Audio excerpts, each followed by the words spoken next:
everyone. It's so nice to be here with you guys. We're gonna just jump in and get started. I'll introduce myself really quickly. We kind of read the thing, but LaNesha Tabb, I've been teaching kindergarten first, second, and third for the past, this is the 14th year. So I've been in the game for a little while now. Was that all? I am Naomi O'Brien. I have been teaching for 10 years. I am on maternity leave right now, so I didn't teach this past school year. But like LaNesha, I've also been in the younger primary areas in K, first and second grade. But I was the gifted and talented teacher for 1 year, and I worked with K through 5 students, pushing in and pulling out small groups.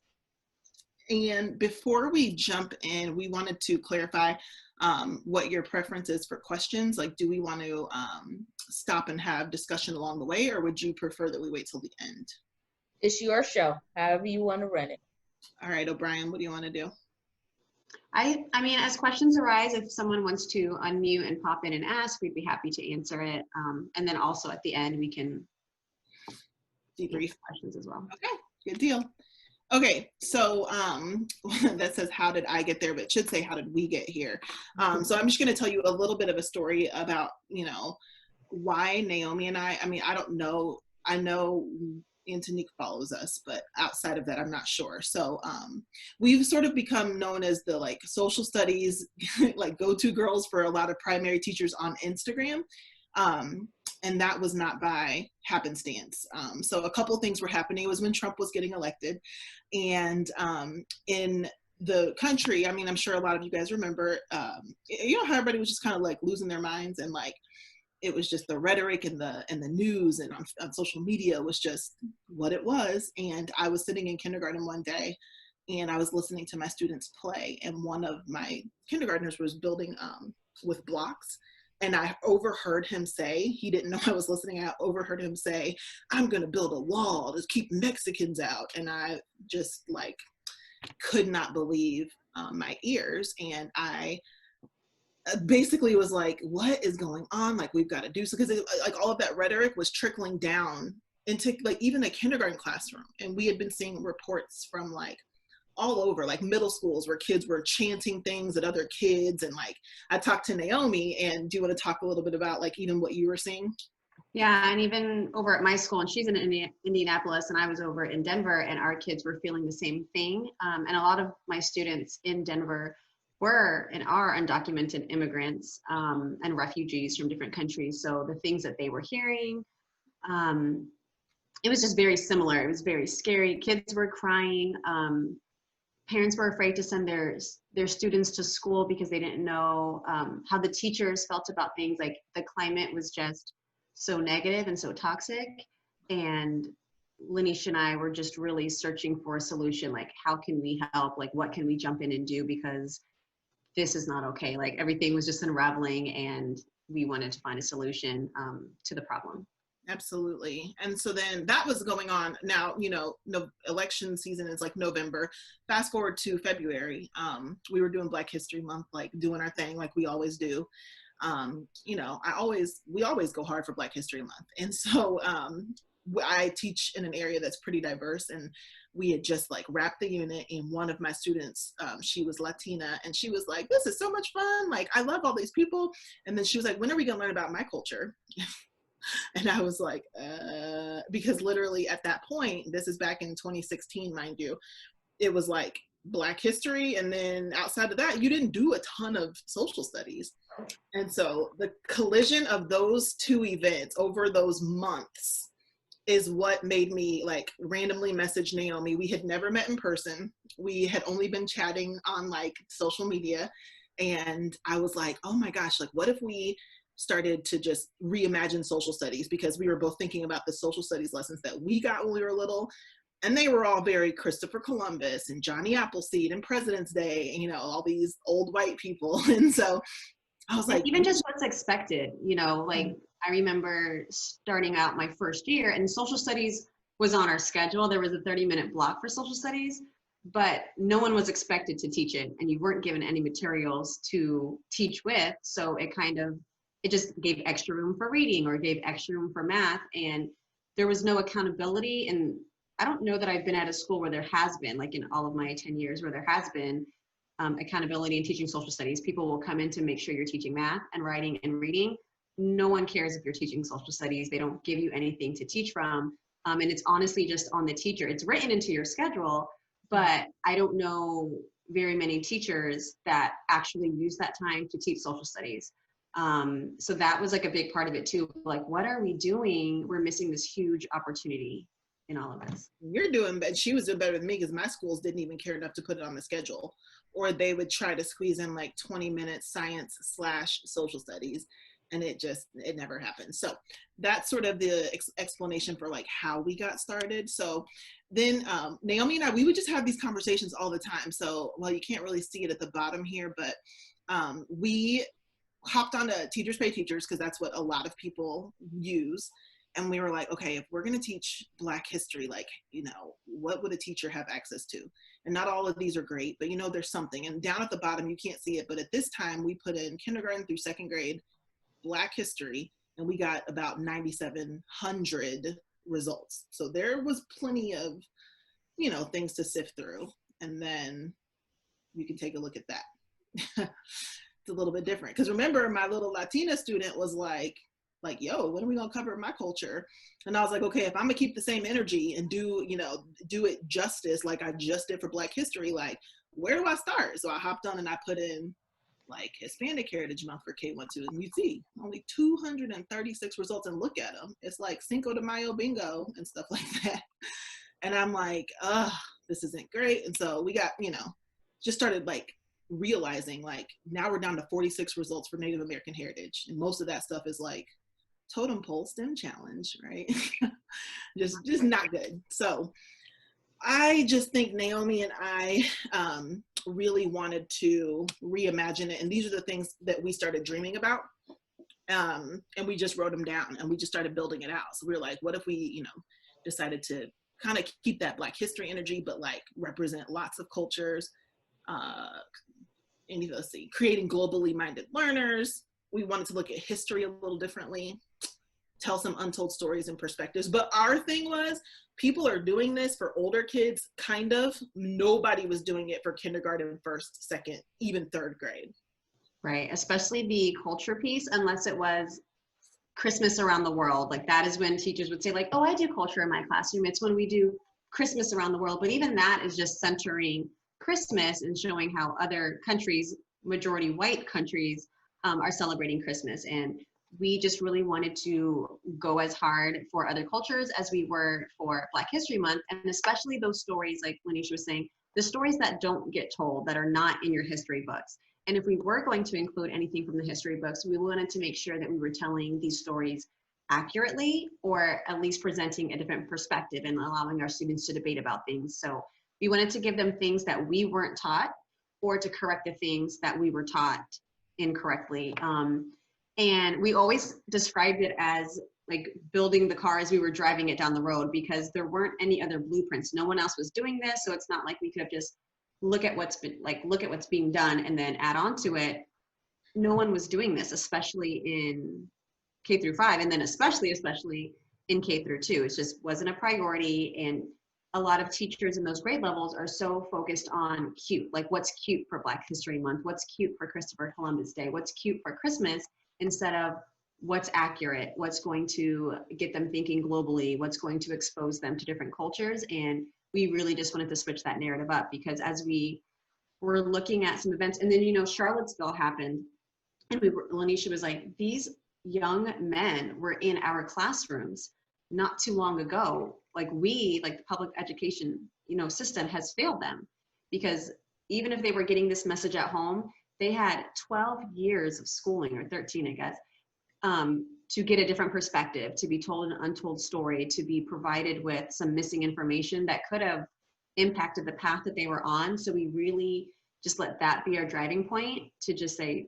we have to stop just putting social studies on not even on the back burner, because it's not even on the burner at all, but really make it a focus to do it right. And that was really our motivation. And like, that's what keeps us going, like, to this very day. Yes. Right. Okay. So That is, so the presentation that we're doing is the one that I sort of take on the road. So if we kind of skip around, just don't mind us. But, you know, typically I'm talking to educators when I do this presentation, because Naomi is like, you guys are lucky to get her, because she's like not about that presenting life. Like, I'm usually the voice of our work, because she's like, no, I'm not doing this. But typically we present this to a room full of teachers that have been teaching the same amount of time as us, longer than us. Some new teachers come, but a lot of these conferences, you guys got to understand, I'm talking to seasoned teachers who have file cabinets full of Christopher Columbus and apple pumpkins and, you know, the shamrock leprechauns, first Thanksgiving, all that stuff. So you guys understand, that's who we're talking to. So we are trying to shake up a body of educators that have been doing the same things for literally decades. Okay. So, you know, this, I mean, you guys are a lot younger than us. So just in case, I'm sure you guys have covered this though, but just sort of thinking about like what even happened to social studies. Like, it was testing, right? Then they realized like, oh my gosh, all these reading math scores are so bad. So then the whole No Child Left Behind thing came, and schools kind of just, there was a frenzy like, oh, we have to get our reading and math scores up. And so because of that, they just cut everything. Like all the special area minutes got cut, less music, less art. After school clubs exploded, like with reading and math, and like everything was so like focused on that test. And then they told us to do this, right? They were like, oh, just integrate it into reading, you know? And that's where we get so many of the things that you see on Teachers Pay Teachers, which is, you know, people have opinions about the things that are there, and a lot of them are very, very valid. But that's where we see a lot of this stuff like, oh, we're going to do a little reading thing, but, you know, it's really like not social studies at all. So we found, let me see, I need to move my screen so I can read it. I found this really great journal by this woman named Margaret, and she was really just making the case for social studies and what happens when we ignore it. And I pulled out some of the powerful sentences that she said. And she was saying that teachers are using social studies as a literacy endeavor, right? We're finding the main idea and we're highlighting, we're doing that sort of thing.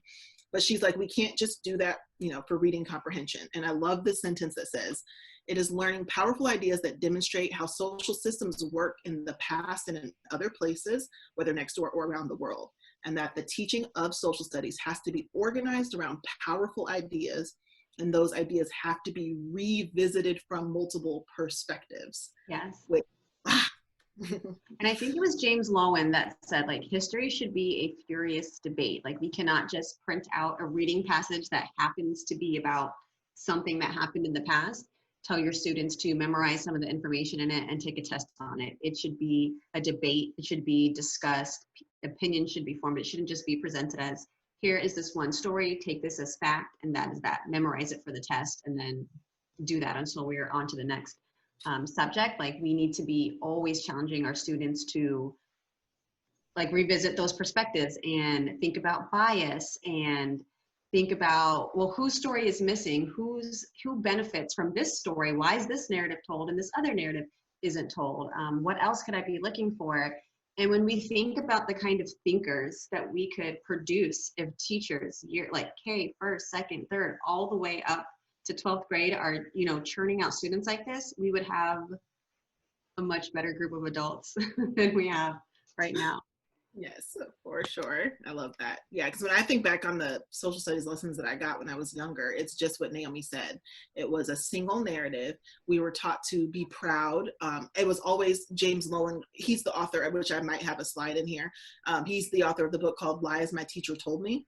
And he just debunks every single narrative that we were taught growing up, from the first Thanksgiving to like all of those, you know, narratives that people today just take as truth. You can go find anyone on the street and say, hey, in 1492, and I guarantee they will say, oh, Columbus sailed the ocean blue. Yeah, you know, like that really just demonstrates the power of teachers, because literally everybody knows that little jingle and they've accepted that as truth. Well, of course he discovered America. Like, what do you mean? That's what it is. And it's like, you know, there's so many different components to that. So yeah, that multiple perspectives piece is definitely what. Wait, it says somebody raised their hand. Oh, okay. I just saw that as well. I don't know how to do anything. I don't know what that means. No, I do. Oh, sorry. It was me. It's Antonique. I Oh, just wanted to know, could you repeat the name of the author again? Yep, James. Hold on. Let me see if he's. It's James. Now, Lowen. I'm just going to Lowen. interject because we talked about James Lowen, y'all. Last my teacher told me we had a whole Oh, good. like 2 or 3 slides. Remember we talked about, okay, he when we were talking about indigenous groups and all of that, and we talked about some of the myths. Maybe you don't remember, but we did. We did. He debunked them all. I'm actually reading the book right now, and I'm Yeah. still unlearning things that I learned up through college. Yeah, and I always we read it when I was a freshman, no, probably a sophomore in college, in a U.S. history class. And then I just, kind of periodically reread it because it still remains so relevant in terms of, what you're talking about now in terms of the text. So I'll be quiet now. No, you're fine. Okay, let's see. Okay, so, and Naomi, I'm sorry, I keep jumping in on all the slides. You know how I am. And then, as this developed, we were really thinking like, okay, teachers have to think about the things that they are putting in front of students.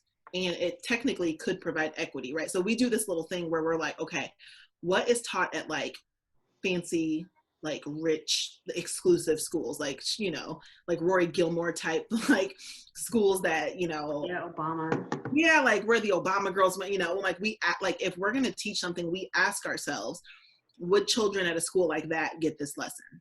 So would children at a school like that get a 2-week unit on like if you give a mouse a cookie, or Pete the Cat, or apples and Johnny Appleseed? Like would those kids, like would their parents be okay with that level of social studies lesson? And if the answer is no, what were you gonna say? I was gonna say, and would they get it in kindergarten, in preschool, kindergarten, first grade, and then second grade?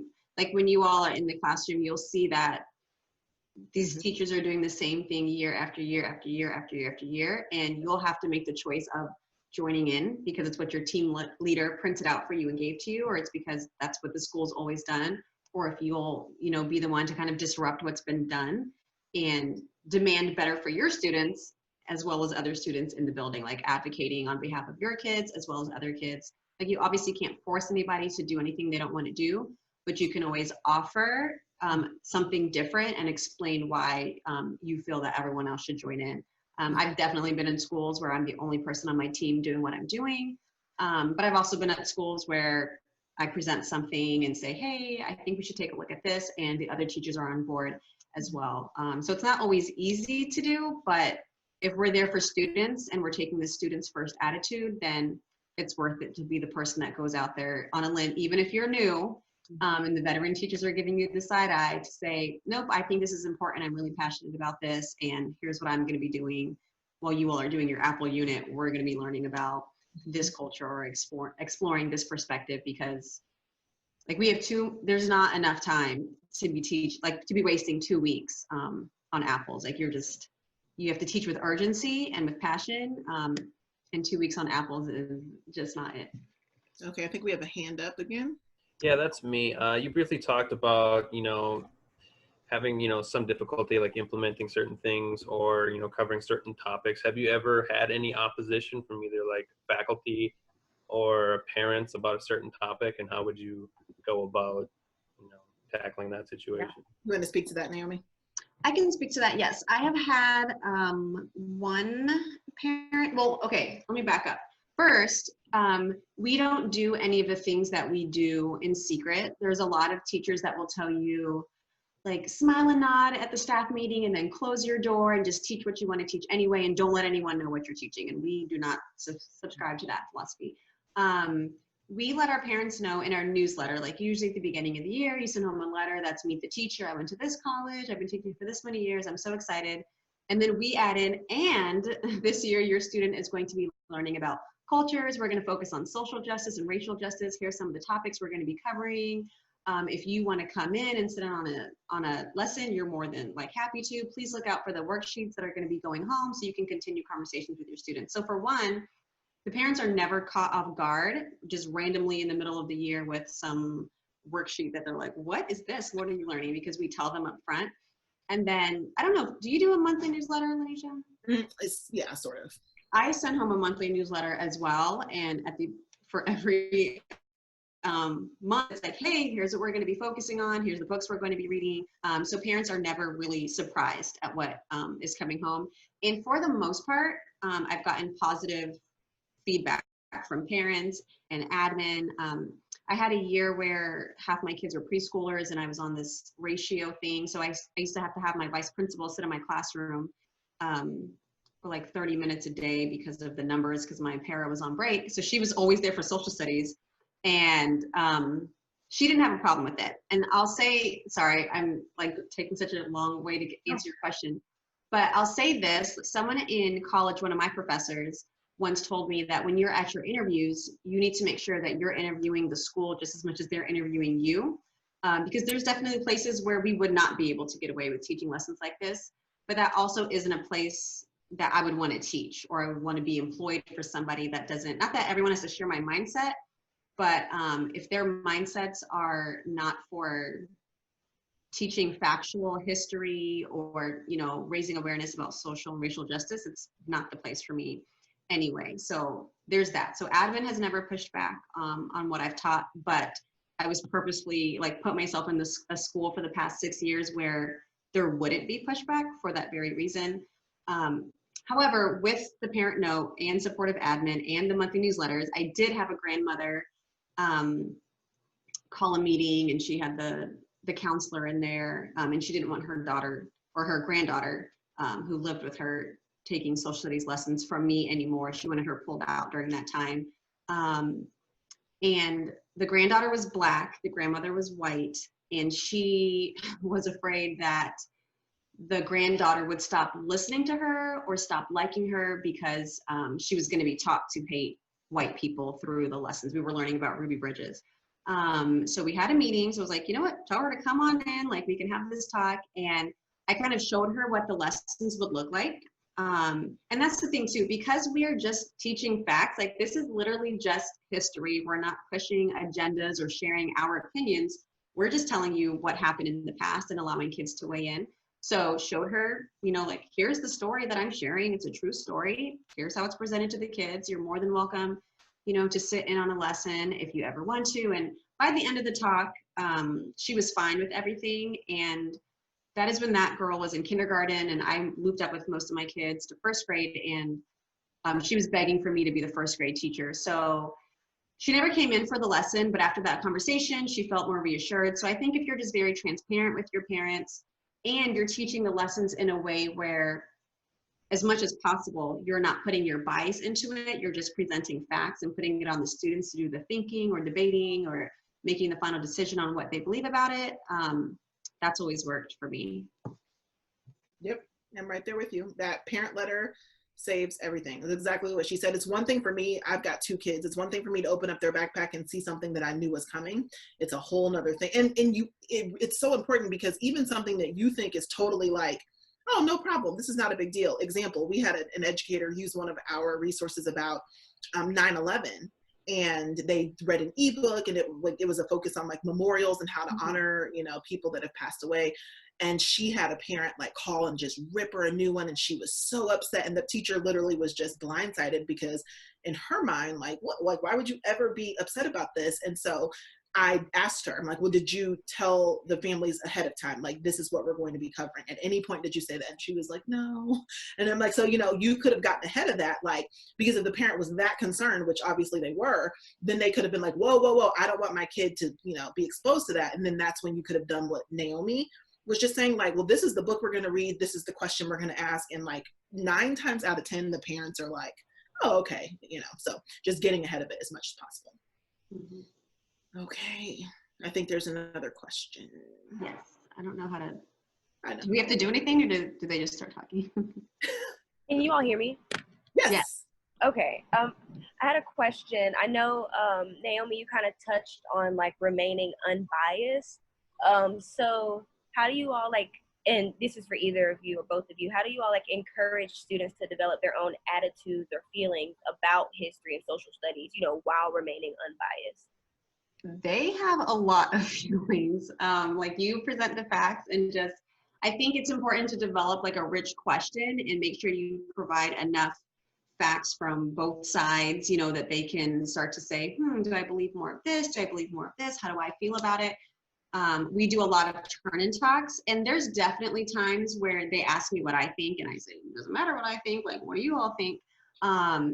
There have definitely been instances when talking about racism, though, where at the end of our discussion, I will let them know that I'm 100%, you know, like, not okay with it, and here's why it's not okay, and this is just wrong. Like, this is a non-negotiable for me. It's not about bias. It's just that wrong is wrong.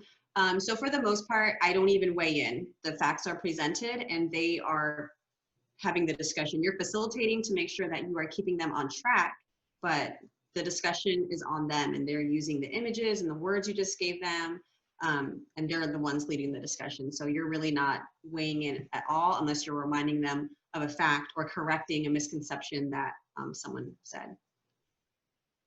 Yep, I would definitely agree. And then, like she was saying, a lot of turn and talks happen. Preparing them with question stems and even how to engage in a conversation, especially when you have little kids, that gets you a long way, because, you know, if you pose a question, let's take one year we had a debate in our classroom. I taught them all, and I'm very transparent, even with little kids. I'm saying, like, when I was little, this is what they taught me about Christopher Columbus. They told me da da da da, and I just go through it. And then I say, but look, let me show you this article from this indigenous, you know, person or organization, and this is what they're saying. And did you know that some cities have canceled Columbus Day, and instead of Columbus Day, they have Indigenous Peoples Day? So I'm going through the whole thing. So remember, I'm not putting myself in it at all. I'm saying this is what happened, or this is what people were taught for this long, and now this is what's happening. And then I say, what do you guys think about that? And by the time, you know, they've really kind of worked through it, most of them will say, like, no, like, and you get kids that are like, nah, I still want Columbus Day. Like, that's cool. You know, he's good. But then most of them will, you know, sort of say, like, you know, what they're thinking with those question stems. Like, well, in my opinion, I think blah, blah, blah, blah. And that takes time, takes practice, but those are usually the pretty good tricks to get kids to form their own opinions without, like, interjecting. It can get hard, though. We're not going to lie to you. There are times where you're really like, oh, I just want to, you know. Yeah, like, stop thinking that. Yeah, like, you're right. I will say, too, I have kids that, unless I just repeatedly call on them during reading, math, science time, writing, they don't ever speak. During social studies, you can't get them to shut up. Like, they want to share their opinions. Like, I feel like because kids just have such an innate sense of fairness and justice, like, when you are presenting things and asking them to choose a side and defend their reasons why, they have a lot to say. And I know my situation, like, LaNesha always called my class, what'd you call it? The United Nations. Like, I had kids from across the world. So they had some personal connections and ties with a lot of the things we were talking about. So they were very passionate, even down in kindergarten and first grade. And then even as I worked with, like, 4th and 5th grade, they only had that much more knowledge and more opinions to share. So it works really well. It works better than I think you think. And, like, yeah, like LaNesha was saying, you have to teach them how to have a conversation, teach them how to disagree respectfully. If someone doesn't agree with you, it doesn't mean that now they're not your friend or you can't play with them at recess. It just means that you need to keep sharing your evidence and your reasoning, and maybe you can get them to change their mind, or maybe they'll get you to change their mind, and that it's even okay to change your mind. You can think this at the beginning of the lesson and change your mind later. And I think we just need more of that. Like, how many adults do we know that even when presented with facts cannot change their mind because of a party that they're affiliated with? So if we can get kids those lessons when they're really young, that could be really powerful. Absolutely. Yeah, that's sort of my favorite part about the work that we do, is just giving little kids a chance to develop those conversation skills and engage in civil discourse. Like, y'all, I'm sure you go to the comment section when something controversial is posted, and it's like just the foolery in the comments, and you're like, people cannot even listen. And so, I mean, it just is such a great place for kids to, you know, have that experience. Okay, so this is sort of what Naomi and I started doing. So you can kind of see here. So that, remember, this is down in, like, kindergarten, 1st, 2nd grade. We started teaching them economics. sociology, civics, history, and geography. And we set up time at the beginning of the year, and we simply taught kids what those things were. So, hey, guys, like economics, that means goods and services and money and finance and this and that. We're going to learn these kind of lessons all year long. And, you know, just, you can go right now, if you Google the Annenberg Public Policy Constitution Day quiz, and look at the results from like just years and years and years of the amount of knowledge that Americans have about civics. And it is abysmal. Like 30% of the people could name all 3 branches of government. Like even less than that could even name like one right guaranteed by the First Amendment. Like it's awful. And then you look at society today, or you look at the news and you're like, it's no wonder. Like we know so few Americans have a really good, you know, or mature sense of how our government even works. And it's like, we don't even understand what's happening to us so many times. And so, you know, that was definitely one of the examples that, you know, was important for us to make sure we started teaching. Okay, something's flashing at me. Sorry, that's why I kind of lost my train of thought. Is it a hand, or you guys just pop in whenever? Yeah, seriously. I don't know. It went away for me. Oh, okay. Did you want a chat feature? Oh, got it. Yeah. You would think I'd have a handle on Zoom by now after doing it for all these months. Okay. Do you want to say anything else about any of these, Naomi? No, just to say that we start the year off, like we have this like kickoff launch. We try to get them really excited about it. And let them know, here's all the branches we're going to be learning about. And every month we try to dig into 4 out of the 5 of these in a different part of the world. So not even just the civics of like America or economics in our country, the history of multiple cultures, geography in different places around the world. And they get really excited about it. We thought we were going to have to really like throw out all the bells and whistles to get them like jazzed about it, but they were way more into it than we thought that they would be, just with knowledge and a discussion, just like hearing a few facts and then what's your opinion on this? Like if there were days if we had to skip social studies for some reason, like they would be devastated. They would ask to be late to recess to finish up our lessons. Like we were late to lunch most days because they did not want to stop their discussion or the debate that we were having. Yeah. It's just because it's interesting. Like the topics you would put in front of them are so engaging. And then you have teachers all over the country, I mean, dressing up in $1,000 costumes and decorating their classroom from top to bottom to try to, in the name of student engagement. And it's like, yo, you give them a good story and something to debate, and they, like, out of all of the other subjects, that's when they are the most engaged. I got into a conversation with my kindergartners about the Second Amendment, like legit, because we had a school shooting in a neighboring school district, and they had family members there and cousins and friends, and everyone, like my entire community was frazzled.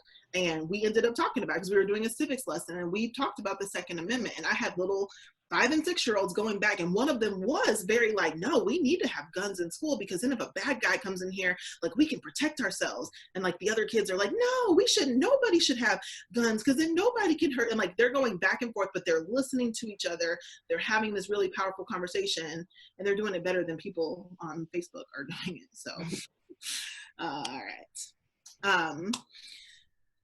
Primary classrooms be like, okay, so this is just a quick little visual for sort of what we were talking about before. Like, for so many teachers, you guys might walk into schools wherever you end up landing a job, and this is just a really accurate representation of what you might see. I mean, you're going to I think even if you follow enough teachers on social media, like August is just the back to school crafts, September is always apples, October is pumpkin, everything, seeds, weighing pumpkins. Not that we can't do that, but these teachers are spending a month on these things, and it's happening in preschool, and then again in kindergarten, and then again in first grade and second grade. And it's such wasted time when we could be teaching them so much more. Absolutely. And so, yeah, this is just such a, we always include this because of what Naomi said, like, how many times do they need to learn the life cycle of a pumpkin? Like, got it. Like, it is a seed, and like, okay, move on. So when we are showing educators what social studies could look like. It's like literally, and you know what's crazy? The feedback that we get from so many educators is, oh my gosh, now this is my favorite time of the day, because so often they are learning alongside their students because of the poor education that so many of us got in our schools when it comes to social studies topics. And so anything that we can do. And then we put these really generic, like if you are lucky enough to get a social studies curriculum, I almost would be willing to bet money that like chapter 1 is going to say something like, what is a citizen, or community helpers, or wants and needs. Or a lot of teachers just blanket social studies anytime a holiday comes around. Oh, it's Memorial Day. Okay, here's a little reader, a little booklet, you know, we're just going to print that off and color it, and that's it. All right. Okay, so let's see how we're doing on time. We'll talk just quickly about how we cover some culture in the classroom. So the first thing that we try to do is make sure that we have a strong understanding of our own culture. And we love this quote that says, a curiosity about other cultures is best rooted in a strong knowledge of your own cultural background. And do you want to talk about that a little bit?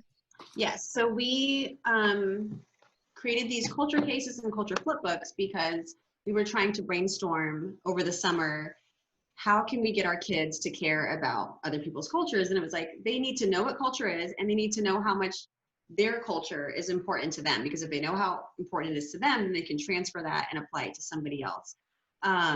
So we taught them about culture and, you know, like language and food and clothing and traditions and all these celebrations. And we really hype it up. And it was especially fun in my school because like I had kids from Iraq and Ethiopia and Somalia and Vietnam and Mexico, and they were in Bulgaria, like they were literally from everywhere. So when they brought their culture books back in, we got to learn so much about each other. And then like my parents are from the Caribbean, so I got to teach them about my culture. We brought in music and all sorts of things, and they got to learn so much from each other. They were so excited when I let them know that for the rest of the year, we're going to be exploring other people's cultures and learning even more about this.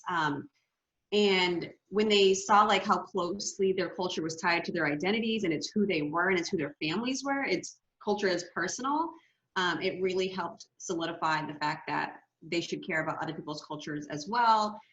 Early on, we really try to like instill in them that if someone does something that's different from you, it's just different, it's not weird. And we don't want to say, oh, that's weird, or, you know, anything negative or rude like that. And they're little, they soak everything in, and before long, you're teaching them things, you're showing them new foods or different ways that countries might run government, or the money that they have, or the clothes that their people wear, or the food that they eat. And they're not saying, ew, that's weird, because they don't do it like us. They're saying, oh, that's interesting, I want to learn more. Or they're coming up with more questions to get to know even more about it.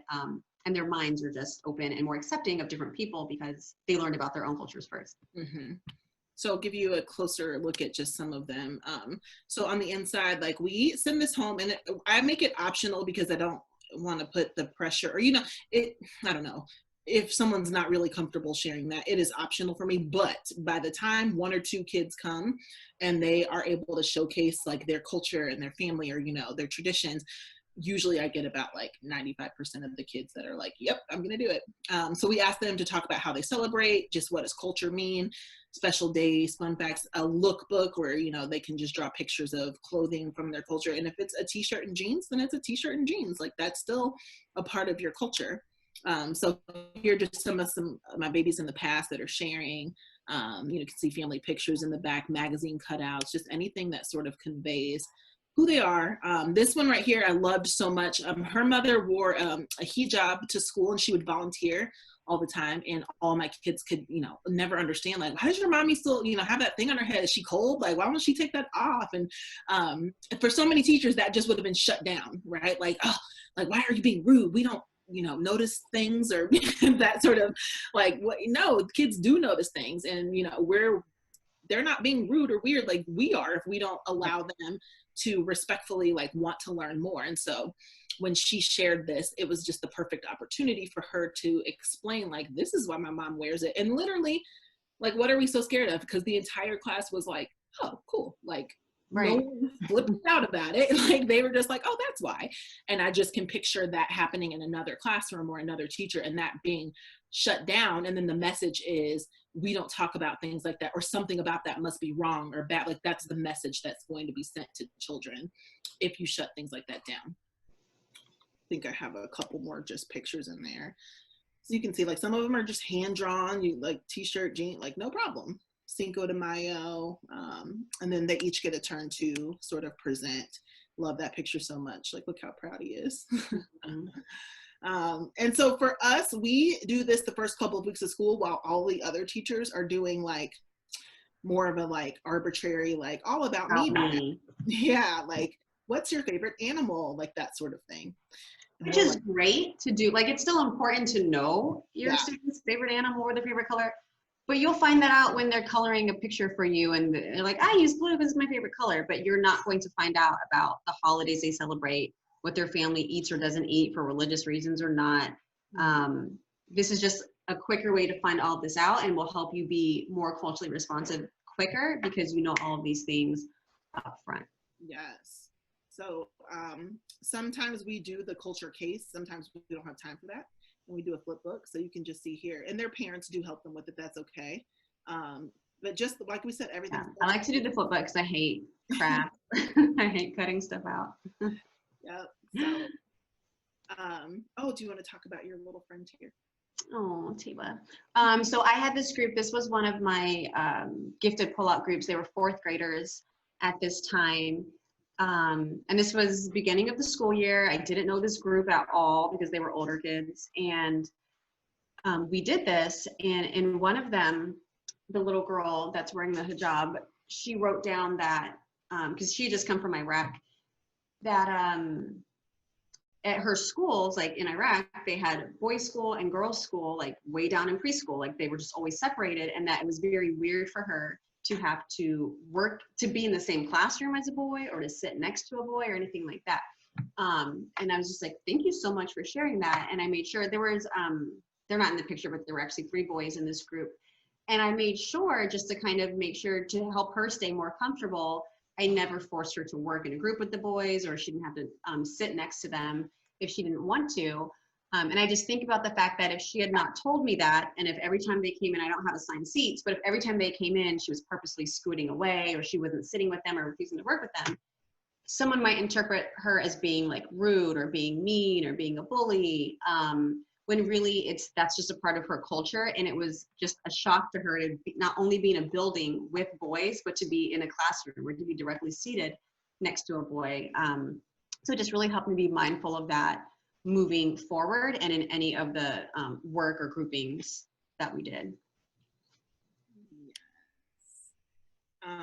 So you can just see here, we had a teacher who did this, and this little girl told her teacher that she needed 2 culture cases because she had too much culture, like such a sweetheart. But really the great message here that we got was that another little boy in her class, everyone just assumed that he was just, Black, African-American.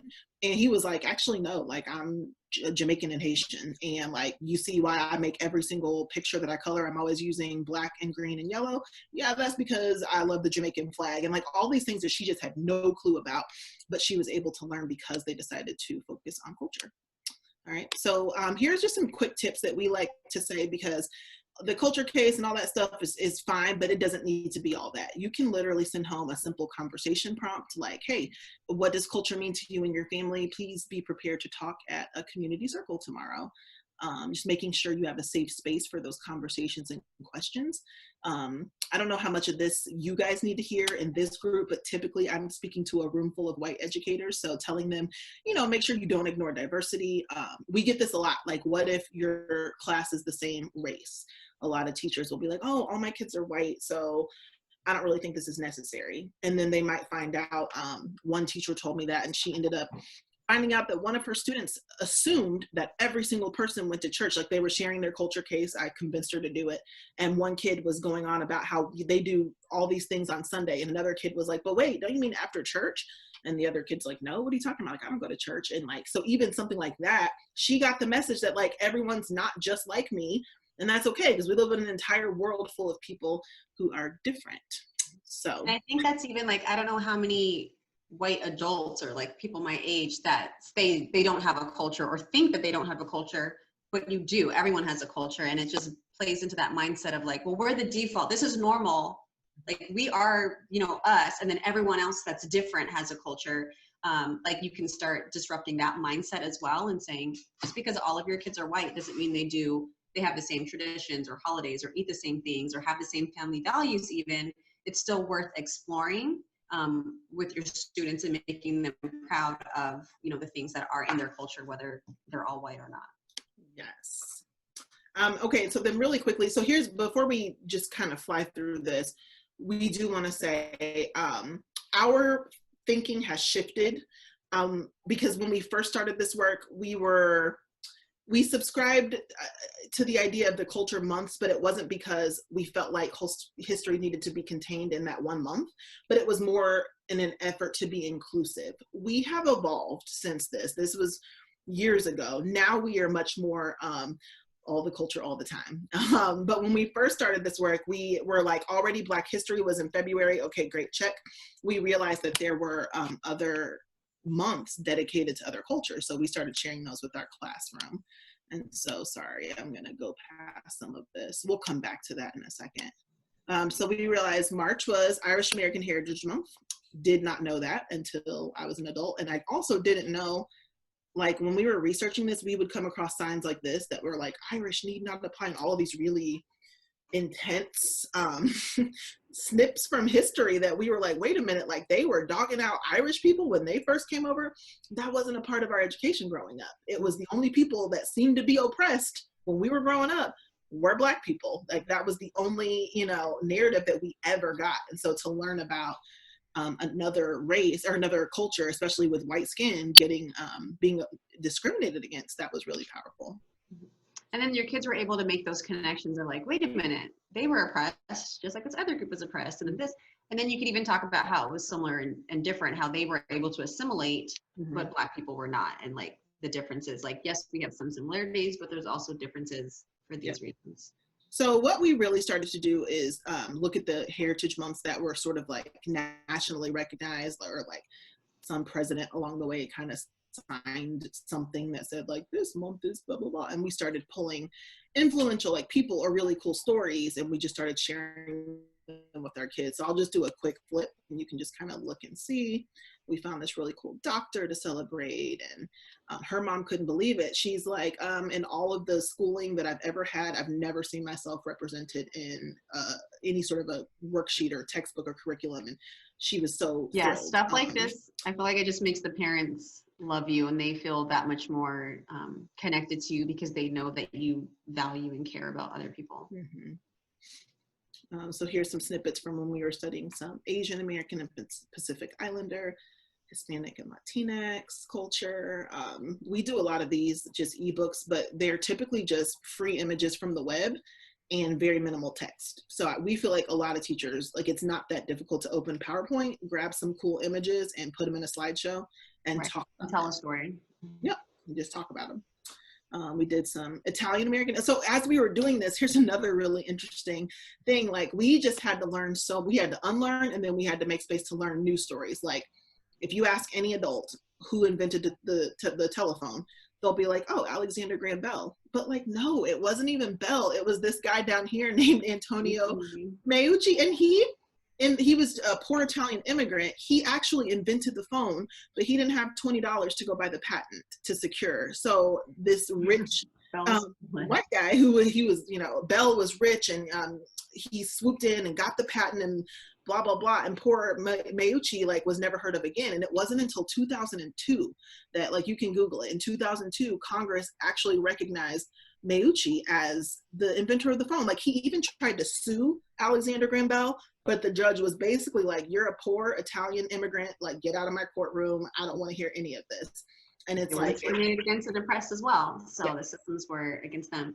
And then even with that reversal, who remembers that though? Like it did nothing. So it's important to tell those untold stories or correct, incorrect, inaccurate stories. We love doing that. Yep. Okay. So just flipping through, especially with Native American heritage, we sort of like reached out to some people in our lives that or Native American or Indigenous, and we sort of asked, like, what is it that you wish American children knew about you? And so many of them were like, we would just like it if kids knew that we were still here. Right, we're still alive, we're not just contained in the past, because people have this image and then it's just from back in the day, like we're still here and we're still doing things. And so we covered a little history if it was a really cool story, but we really tried to find people that were like doing things now, today. So we found a golfer and a race car driver, and we just showed them to our kids. And just, you know, everything's so accessible these days. Like, I was gonna say YouTube. We watched Naomi Lang skating on YouTube, and the kids were amazed. And it was a great way to bring in ice skating, because they had never heard of ice skating before. So to see, like, the first time that they see somebody ice skating is this Native American woman. It just makes them build so many connections and appreciate people from different cultures.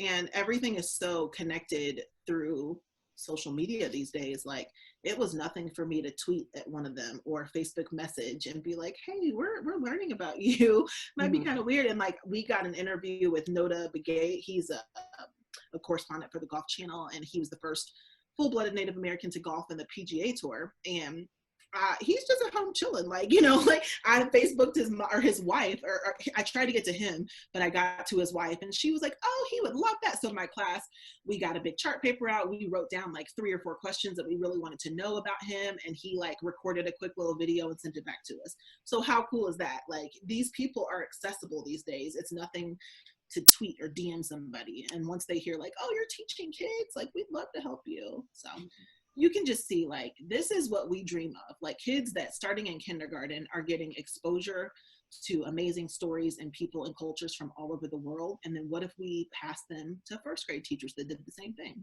and then second grade and third grade? And like, think about what kind of kids by the time they hit senior year, what kind of thinkers would we have? What kind of compassion would we see coming from students like this? All right, just a couple ending pictures here. We love a map in our class, even though now we need to consider that these maps are distorted, but well, that's another topic for another day. But hold on, we have a question. Let me stop. My question is, how do you know, like, when you reach the point where you basically have, I'm trying to figure out how to word it. Basically, it's too much content for those primary grades, you know, where like you don't want to give them too much information that might be like overbearing for them. Oh, you mean like too intense, like, right.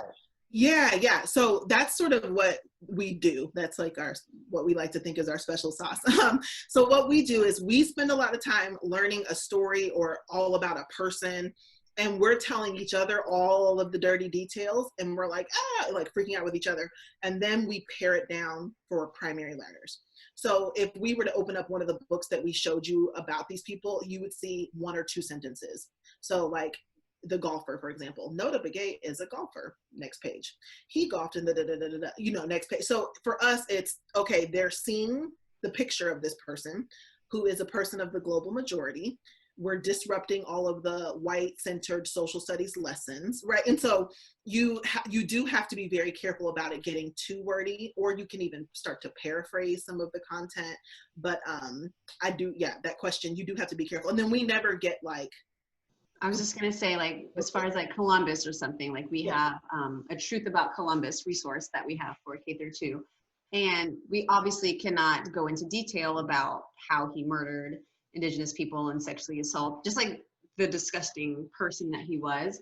But we can try to still get that sentiment across, so that when we do have a debate, they're able to have enough facts to say, yes, we should still celebrate him, or no, we should not celebrate him anymore. So we would just say, like, he hurt a lot of people. A lot of Indigenous people died because of him. We're not going to detail how and why, but we give them the information in an age-appropriate way.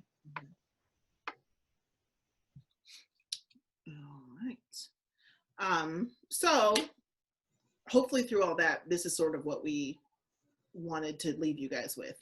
Like, for some children, this is about representation.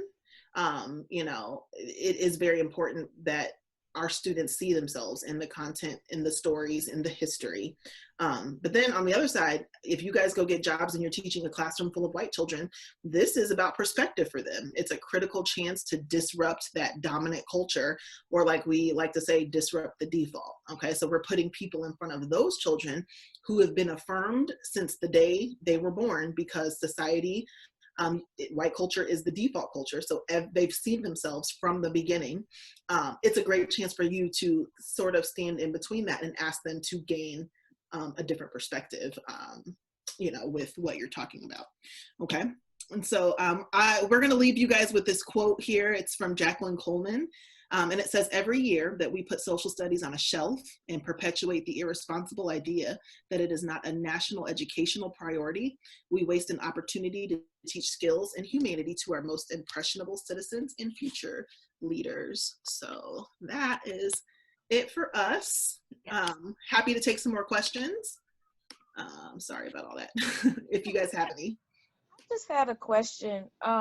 So both of you have been doing this for a while. Have you tracked or monitored to see the influence, I guess, this has had on kind of like those students and their peers? Like, I'm just curious about that, because I think there's really like a good article in here about how you have essentially created this curriculum, and then some of the impact that it's had on, you know, your former students, or just, you know, the people that they interact with. For the most part, no, but I would say that I've had a few parents reach out to me saying like, oh, this happened, and, you know, Ricky said, you know, like, Mrs. O'Brien would want me to do this. Like, they went to a protest because she was like, Mrs. O'Brien would want me to stand up for this because that's what she taught us in our classroom. Or I had a teacher, like, so I taught first grade, and then I passed my kids on to second grade, and one of the teachers, like, a few months into second grade was like, oh my gosh, anytime I present something, Jaquise is always saying, but is there another part to the story? But what about this? And like always questioning her on things and saying that like Mrs. O'Brien taught me to question things. But as far as like longer term, and also I feel like because we can't control if their teachers are continuing what we started and they were just with us for 1 year, like there's no really great way to track that, but that would be really cool to Yeah, do. so then I'll pick up right there. That's exactly what I was gonna say. Like, unfortunately, until social studies gets the kind of respect that other subjects get, we're begging people to even teach it. And so I would love if we could, you know, see the tracks of kids like that in kindergarten and in going to first and second, like, you know, but that's why Naomi and I are so loud on social media and Instagram, because and we have a book coming out in September, and we're really hoping primary educators read it and start to push back on their administration or their curriculum choices. And we're trying to, you know, just get that out there, because plenty of people speak up for social studies, but not in the primary grades. People just want to sleep on kindergarten, first and second. And it's like, no, that's where the breeding grounds for 1400 teachers are powerful. I feel like teachers underestimate the power that they do hold. There was a year where I taught kindergarten 2 years in a row, and then I went up to second grade. So I had some of the kids that I taught in kindergarten 2 years ago, and I also had second graders that were from other classes, or that went to first grade somewhere else. And depending on who their first grade teacher was, some of what I noticed is like, it didn't matter what I instilled in them in kindergarten if their first grade teacher kind of undid that.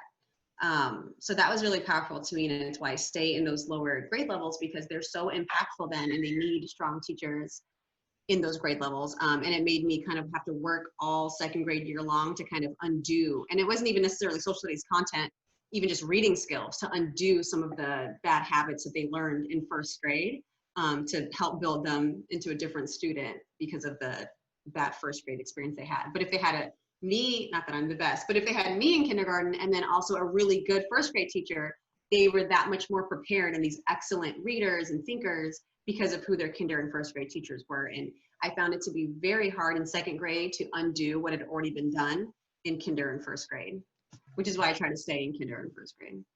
Yeah, can you talk a little bit more about your book that's coming out in September? Yeah. Are you allowed to yet from the press? No, we are. We're waiting on the final. We're like designing the cover and stuff right now. Yeah. So it's called Unpack Your Impact. and it is for primary educators.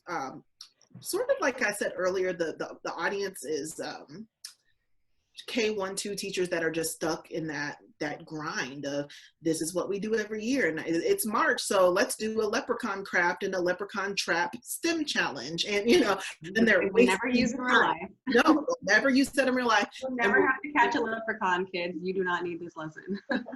Yeah, and so they're just wasting time. And so our book really, actually a lot of what we presented to you guys today is just fleshed out in the book with examples from our classrooms, and just really trying to encourage teachers. We were really hoping schools pick it up.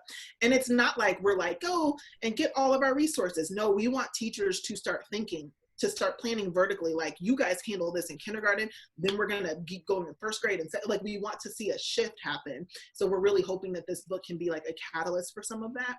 And just to bring social studies back, period, is really what we're hoping for. Mm-hmm. Can you talk a little bit more about your selection of documents or sources? Like you gave those great examples about essentially the creation of whiteness, right? Like with the Irish, with Italians. Mm-hmm. So how did you, since you said you didn't learn those things before, how did you essentially go about gaining that knowledge or getting those sources? I say like the History Channel, Britannica, just reading. I think we first started with stories we already knew and then searching for the truth. So as easy as like Googling like Rosa Parks, truth, Christopher Columbus, truth, and then going through hours and hours. I remember us just like, we have this app called Marco Polo where we can video chat of just sharing videos and links and books and articles and all of this stuff, just going back and forth and then finding contradicting statements and then trying to dig into that. So it was a lot of work to do, but we're glad that we did it. But just research, reading, watching videos, hearing accounts from people from those times. Like even like we did a lesson on Black Wall Street, and we taught this to our first and kindergarten students, and even just going back to witness accounts and watching old articles about it and old videos, and as just finding as many articles as we could. And then if we can't find anything that is set in stone, like here's a fact, here's what happened, we always present that to the kids in that way. Like, some people have said this, we don't present it as a fact, or like some people have said this, but some people have said that, and you have to put, you know, everything together, and you all have to come up with your own thoughts about that. We can't think it for you. And I know that in the beginning of the year, my students are always at the end of a debate, they're like, well, what's the right answer? It's like, I can't tell you that. Like, what's the right answer for you? So a lot of researching and a lot of digging. Sometimes people will send us stories. What were you gonna say? Well, that part is so great because we always try to hit home the fact that, yes, we are putting the content in front of the kids, but really at the heart of that is thinking. We are not trying to get kids to think we're not trying to tell them what to think. We want to show them how to think and how to develop their own thoughts and their own opinions. And so that, we almost like it when there's not a hard and fast. Like I remember, you know where we get a lot of this stuff? I'm not kidding, like social media. We will be scrolling. And I remember one time I saw a picture of Selma Burke. Maybe somebody here has seen it. She was standing next to a huge bas relief of President Roosevelt. And it was like, Selma Burke designed the image on the dime and never got her credit because this white guy like da-da-da-da-da-da. And I remember messaging Naomi like, what is this? And so I'm on YouTube, I'm reading articles, I'm like reading, all of these really interesting facts about this. And I presented that to my students because after all that research, I still didn't even have an answer. No one does to this day. They don't know if Johnson, like if you look at a dime right now, they're the initials that say JS, and that stands for John Sinnock, because he was working for the US Mint at the time, and he claims that he designed that, and Selma Burke is like, you copied off of my design, you got credit for the dime, and that's really my design. So it was like this huge battle, and it's so interesting. And like there's a letter from the president's son to Selma Burke, and it says something like, even though you'll never get credit for this, we all know that you and so I'm showing all of these things to my students, and then it, like I said, it's the perfect way for them to practice thinking without me just telling them something and asking them to memorize it. So they're going back and forth and saying, no, I think she should get credit, and like, no, there really wasn't enough there, he did it on his own. Like they're going back and forth. So we kind of like it like that, and it kind of takes some of the pressure off of, history is just, it's difficult because it depends on who tells the story. Right. So you don't always know. You never know. So. Mm-hmm. I have a question, not necessarily specifically just about teaching social studies, but about being a teacher in general. Mhm. With the amount of years and experience that you guys have accrued over the years, what would you give advice to us as brand new teachers coming into the workforce?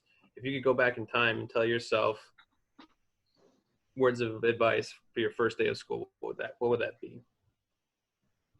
For the first day or first year? First day. First day. Don't lose any kids. No, seriously. Seriously though, I sent a kid home on the wrong bus and his mom cussed me out. But don't lose any kids. Just be there, like you're there to get to know them, make sure they have a good day. Any first day of school, I always make sure that they want to come back on the second day, because when they go home, they're going to tell their parents, that was so great, I want to go back, or they're going to cry and say, I don't want to go back to school, and then you're already on a weird foot with their parents. So I try to make sure. Also though, you don't want to have this great first day and then the rest of your year is blah and you just had a fake first day, but make it a place that they want to come back to the next day. Don't lose anybody and try to learn all of their names. I love that. Yeah, I had one student that left on the first day, and they went the hand of God. They were like, Mrs. Tabb, I like kindergarten and I like you. And I was like, that's all I need. I did it. So for me, I would say that you might walk into a building and all of the other teachers are setting up these crazy, beautiful classrooms and everything's labeled and organized. And I would say that's honestly probably the least of your concerns. Don't get caught up. I would tell myself that. I was so worried about my rug getting delivered and where the crayons were going to go, just that sort of thing. And I should have been focused on, like Naomi said, safety. We can build that classroom out together later, with the students. It doesn't need to be Pinterest perfect. I really wish somebody would have told me that, because I kind of focused on my environment so much.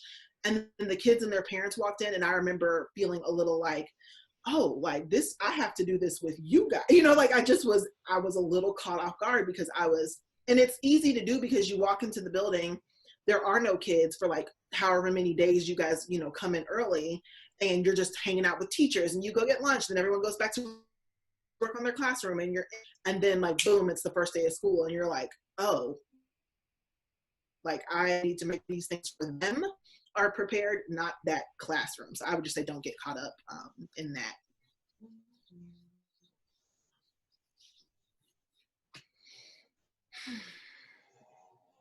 Okay, do we have any other questions or comments for LaNesha or Naomi?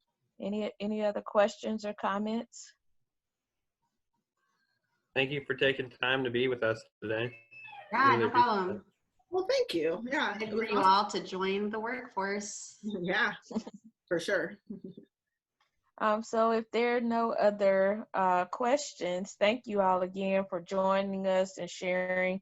I'm calling it your research, all your research that you've been doing over the last few years, particularly with how to reinvigorate social studies and really doing it through your Instagram and digital, which particularly now in this COVID context is really the next wave.